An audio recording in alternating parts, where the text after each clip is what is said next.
Hey, what's up guys? This is Anthony from Anthony's Customs, and for this review, we are looking at the Marvel Legends Thor, part of the Controller Build-A-Figure wave. This is Herald of Galactus Thor, which is a really cool look for him. Not really a traditional Thor, but surprisingly a solid release. There's a lot going on here that's really nice. It's maybe one of their best figures in a long time, so there's some stuff to talk about. So let's go ahead and get it off the stand and take a closer look. This guy stands roughly 7¼ inches. That's going to make him just about 18½ centimeters. Here he is up against a size comparison at the exact same price point, by the way, both from Hasbro, both Marvel Legends. I present Darwin, $25.99, or Herald of Galactus Thor, $25.99. I notice a discrepancy. This is a problem for me because I understand that budget has to go to some figures and not others, but there needs to be some kind of balance. Or people just need to stop buying the non-budget ones and let them sit on the shelves. Because these don't look like they're from the same line. At all. Okay, next thing I want to talk about before we get into it. I'm not that familiar with Herald of Galactus Thor, like I know of his existence and that's it. The artwork shows him having like a speckly pattern on here that looks kind of like the universe, or like a nebula, or whatever you want to call that. That's not on the figure, so is that supposed to be on the figure, or what? Let me know. Okay, let's go ahead and dive into the review. We'll do a quick question of the day. I've asked this before, but I'll ask it again for the new viewers. Which version of Thor is your favorite? I do like classic Thor with the arms showing, but I really like the scale mail Thor with the ears on the helmet and like the whole, like the armored up, badass looking, but somewhat traditional looking Thor. That's what I'm going for. Okay, let's talk about this guy. It has some paint on it, not a ton. This is all painted, all the whitish color, and then the red, that's painted. And the cape is painted. That's it. This side of the cape has a white line that lines up with the rest of the white up here, so that's a cool thing. I like that. They did a good job with that. Very nicely hidden by connecting it at the dot. I mean, in terms of the plastic, that's good. And then the cape has purple shading on it. I guess that's a thing. Like I said, I don't know. Did the box show that? I can't reach the packages ever.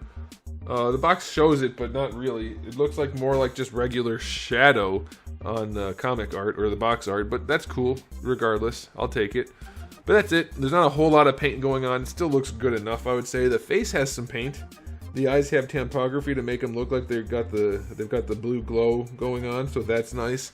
This thingy and the eyebrows are painted well. The lips are painted well. No paint in the hair. That would have gone a long way, I think.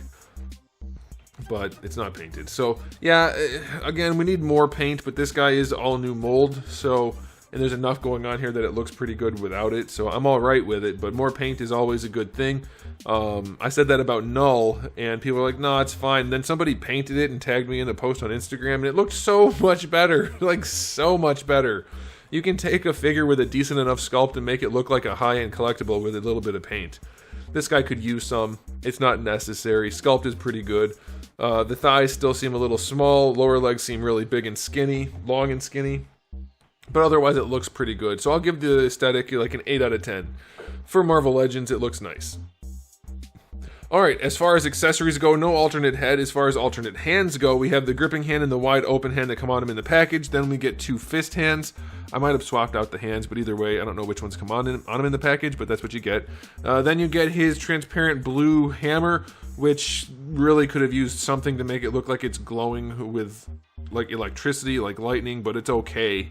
And then you do get a lightning effect, which is also very blue. A little bit of white shading on that would have gone a long way for the hammer and for the lightning, but it's okay. They look nice enough. And then lastly, we get a couple of, I guess they're ravens. They look like ravens to me, but they're just solid black plastic, which is like kind of okay because of the type of bird they are, but also zero paint on them. Looks weird to me. Better than nothing. Like, at least paint the eyes, right? Paint the eyes, something. I don't know. Accessory wise, I'll go 7 out of 10 because they're there. The hands, the hammer, the lightning, the birds, it's there, but it's also like kind of like they just threw it in. I don't get it. Well, I get it, budget, but still, they could have spent more. Oh, we'll do an aside real quick. I was talking to somebody the other day who said he was talking to a person who works at Hasbro, and he mentioned how I talk about how the G.I. Joe line looks like it has way more budget than, say, the Marvel Legends line in terms of putting it into the figure. And he was like, yeah, that's true. And I'm like, I know that's true. I want to make it clear. I understand that budgets are different for licensed properties. But the things that I mostly point out, or most of the things I point out for Marvel Legends, aren't budget issues. They're decision issues. Making a new mold is going to cost what a new mold costs. Having proper anatomy on it doesn't make it cost more or less. That's the kind of thing I'm talking about. Alright, okay, so it's not a budget issue. I understand budgets are different across lines. That's why I don't bring that up. It makes sense. The G.I. Joe being a Hasbro property, they can spend a whole lot more money than they can on this. That being said, being Marvel, there's a whole lot more draw for people to buy those figures. So the extra sales should at least somewhat defray, is that the right word? No, defer, whatever. Offset the cost of the licensing. So, you know, there's a lot to talk about there. Maybe I'll make a video on it someday, but that was probably enough of the conversation right there. Okay, let's talk about the articulation. Whoops. Okay, so he can look down, but it rips his head off. I didn't think that was going to happen. It hurt my thumb a little bit there. So he can look down. The hair doesn't stop him from doing that. So that'll be nice, because he's a little bit taller. So having him look down at his fellows would be alright. Can he look up at all? No, the head just pops off. Okay, so the head doesn't sit on that ball peg very tightly. And the hair does get in the way, but you can pose it some. You can finagle it as necessary, I suppose. So let's see. Yeah, you'll be okay. You'll be able to pose it. That'll be fine. Shoulder pads look like they are...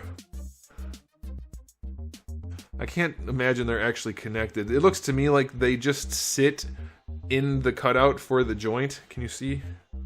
Like they just sit in there. You can kind of see the tab sits in there, but it should be a separate piece. But either way, they rotate with the arms. That's wonderful. Love that. They're nice and soft, so they get out of the way. Arms have no limitations based on that, so that's cool. Bicep swivel is fine. Single jointed elbow, not in love with that. It's fine, because he's kind of chunky anyway, and you get 90 degrees, and you get another bicep swivel out of it. But I'm definitely on the double jointed elbow front. Always. Almost always. Wrists have a swivel and a hinge. Hammer hand has a vertical hinge. Thank you, Hasbro. Love the vertical hinge for gripping hands almost all the time. Diaphragm joint on this guy does lean back. The sculpt and paint does continue, but he doesn't have a ton of range, and it's a little bit squared off there. I don't know why they do that, other than it's easier. Just round it more. We don't need that big square pointy thing going along his rib cage. Going forward, we get just a tiny bit of range. Side to side is really nice. His side to side range is way better than his forward and back, but it's a decent diaphragm joint. You get your rotation. Nothing out of the lower torso. I imagine he can spin at the crotch. Let's see. Oh, he can't. Okay. So yeah, nothing at the lower torso at all. So it's just that. That's a bummer. That's a bummer. These guys are split up so that you can move his legs. Let's see how they work. He can kick up nicely. No problem there. Going out to the side. Better than most Spider-Man figures, so that's fine. Hips could be a little tighter, but they're okay. Going back just a touch. You do get your thigh swivel. It's oddly low. Well, I guess it's not that low. Could be better. Well hidden, though. That's okay. Double jointed knee. Pinless joints. For those of you who love those. It works fine. Lower leg is still way too long. I wish they would figure that out. That's one of those things. It's not a budget issue. All new sculpting. Make the upper leg properly long. Make the lower leg properly short. Don't make them so damn skinny. Like, as far as budget, the only thing that changes there is the amount of plastic used in the thickness of the lower leg. We're talking about, like, a cent.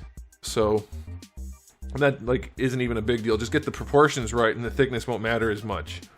But, yeah, it works out. It poses well enough. Let's check the ankles. They go all the way back. And not very far forward. And you get a pretty steep ankle rocker, so it's okay. So yeah, his articulation's not great, but it's definitely good enough, I would say, for Thor. He's mostly just has to stand there and hold a hammer, so it's fine. I'll give the articulation a 7 out of 10. Too many limitations in certain places. Can't move the head that much. Torso's only okay side to side. No waist twist. Hips and knees are okay. Arms are okay. Maybe you could go higher than a 7. If you want to give it an 8, you can. That's fine. but it's fine. It's not anything impressive, but it's definitely good enough. Do I think this one's worth $26? It's closer than most Marvel Legends. It sure as hell is closer than this one for 26 bucks. These figures are the same price. What?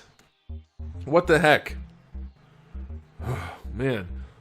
I still think Marvel Legends are overpriced, but this one's closer. So I'm going to give this one a final rating for Marvel Legends. I don't like the way this cape just kind of cuts off right here. Shouldn't it be connected in some more aesthetically pleasing way? I'll give this one an 8. It's a solid release. You could argue 9, but it does pose somewhat in a limited way, let's say. But you could argue 9. For Marvel Legends, I'm going to do it. I'm going to do it. This one's a 9 for Marvel Legends standards. At the price point, I don't feel comfortable giving it a 9, but I don't feel comfortable giving any Marvel Legends a rating over 0 at the price point. That's harsh, but you know what I mean. So I'm just not counting that. I can't count that in every Marvel Legends reviewer. They're all going to have terrible ratings. That's a separate issue which you have to have already accepted in order to want to buy them. So that's the way I'm doing it. So yeah, I'm going to give it a 9 for Marvel Legends standards. There it is. Fight me if you want to, but I think it's pretty good. Alright guys, thanks for watching. If you enjoyed the video, please do give it a thumbs up.